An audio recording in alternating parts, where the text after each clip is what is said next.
Hey everyone, Noir here. Let's get into today's Reddit story. My daughters told me I was not their real father, so I stopped acting like one. They never expected what happened next. It all started on an ordinary Tuesday afternoon.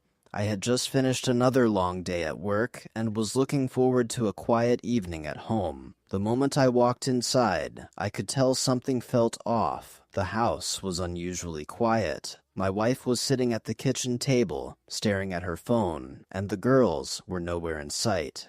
As I set my briefcase down, she glanced at me with a tense expression.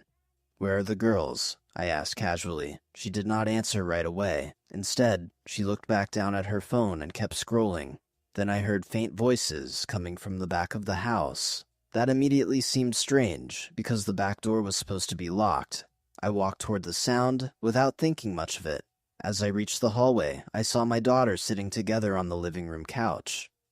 I could not hear everything they were saying, but I heard enough. "We do not even have to call him Dad anymore," one of them said. "He is not our real father. I cannot believe Mom married him." Those words hit me like a punch. I froze in place, struggling to breathe. How could they think that? I had raised them since they were born. I was there for every scraped knee, every school play, and every late-night homework session. I had always been their father. I wanted to walk in and confront them, but something told me to wait. I was too shocked and hurt to react. Quietly, I stepped away while my heart pounded. The rest of the evening was awkward. The girls barely spoke to me or looked at me, and my wife stayed silent, avoiding my eyes. That night, I could not sleep. One thought kept repeating in my head. He is not our real father. I kept asking myself what I had missed. I had always tried to be there for them after their biological father disappeared. The next morning, my wife was still asleep, but the girls were already at the kitchen table, staring at their phones. The tension between us was impossible to ignore. I finally asked, "Do you really think I am not your father?" Neither of them looked up. One quietly said, "You are not. You never were." It felt like all the air left my lungs. They did not sound angry or upset. They said it like it meant nothing. After a long silence, I said, "If that is how you feel, then I guess I will stop acting like your dad." Neither of them answered. I turned around and walked away. Over the next few days, I stopped doing everything I had always done for them. I stopped making breakfast, reminding them about their responsibilities, asking about school, and helping with homework. At first, they did not seem to notice. Then, on the fourth morning, one of them came downstairs and asked, "Aren't you making breakfast?" I shrugged. "I do not think you need me to." She looked confused, but said nothing. By the end of the week, the whole atmosphere in the house had changed. Even my wife noticed that I had stopped doing everything for the family. One evening, she finally asked, Why aren't you taking care of them anymore?" My wife finally asked.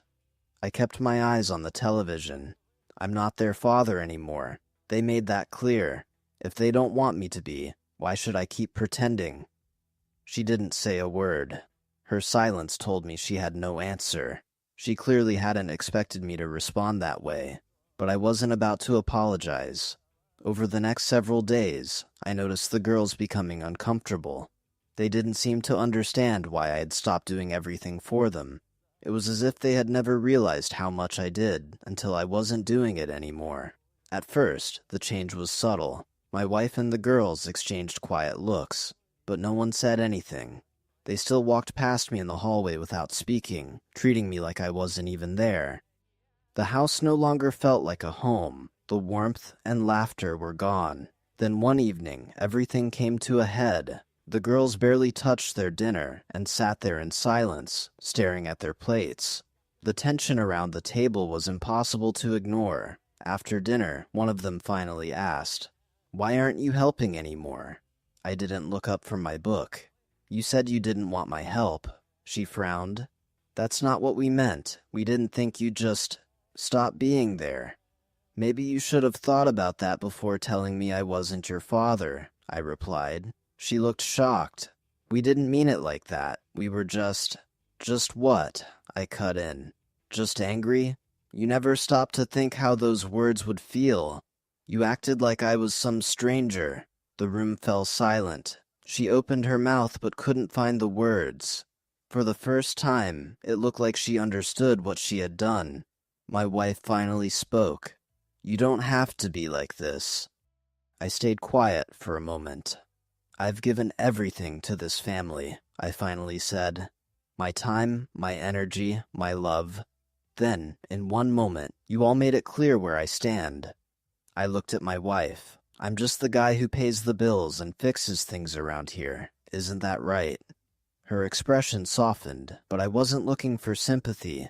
I just wanted them to understand how it felt to be pushed aside. Over the next few days, the girls realized their mother wasn't stepping in anymore. She wasn't trying to smooth things over like she always had.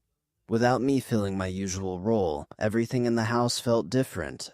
The routine we'd built together had fallen apart. By the end of the week, I had completely stopped doing the things I used to do. I didn't pack lunches, remind them to take their vitamins, fix broken toys, or help with school. If they wanted a father, they had made it clear I wasn't one. One night, I was reading in the living room when my younger daughter walked in. She hesitated before sitting beside me. Dad, can we talk? I didn't answer right away. About what? She looked down at her hands. I'm sorry. I didn't mean what I said. Neither of us did. I didn't think it would hurt you. I let the silence hang between us. Part of me wanted to believe her, but another part was still too hurt. Finally, I turned another page. You should have thought about that before. Her shoulders dropped. She stared at the floor, her face full of regret. I could see the guilt written all over her. For a moment, I almost felt sorry for her. Then I reminded myself this was exactly what their words had caused. These were the consequences of their actions. The next day, my wife came to me looking frustrated. You've made your point, she said. Why are you punishing them like this? I'm not punishing them, I answered calmly, even though I was hurting inside. I'm giving them space to understand what they did. They don't get to tell me I'm not their father, and then expect everything to go back to normal. She stared at me for a long moment before sighing.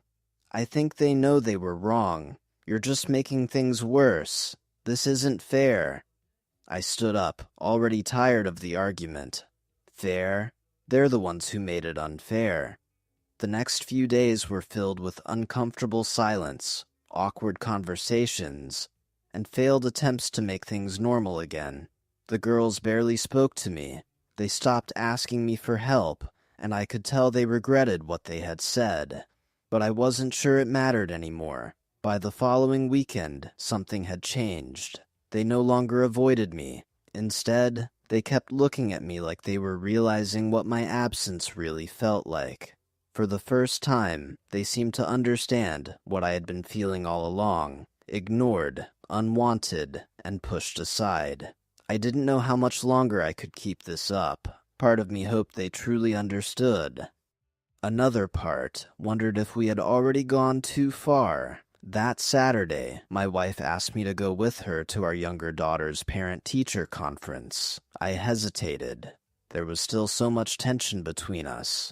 I'll go, I finally said. At the school, everything felt unfamiliar. I hadn't attended one of those meetings in years. My daughter sat quietly, glancing back and forth between her mother and me. She looked nervous. The teacher talked about grades, behavior, and schoolwork, but I barely listened. What bothered me was that my daughter could hardly look at me. It felt like I wasn't even there. After the meeting, we stood outside in the cool autumn air. You need to talk to them, my wife said quietly. I already have, I replied. They've made it pretty clear how they feel. They're not going to fix this on their own. You're the father. You're supposed to lead the way. I stopped walking. I'm supposed to lead the way? I asked bitterly. Last time I checked, they were the ones who decided I wasn't their father. She had no response. The drive home passed in silence. When we pulled into the driveway, both girls were waiting by the front door. They looked nervous. I walked past them without saying a word and went into the living room. A few seconds later, they followed me. "Dad," my younger daughter said quietly, "can we talk?" I kept my eyes on the television. "You want to talk now?" I asked. "What about all those times you said I wasn't your real dad? You didn't want to talk then." The guilt on her face was obvious, but it didn't erase the pain. "I'm tired of always being the one who has to fix everything."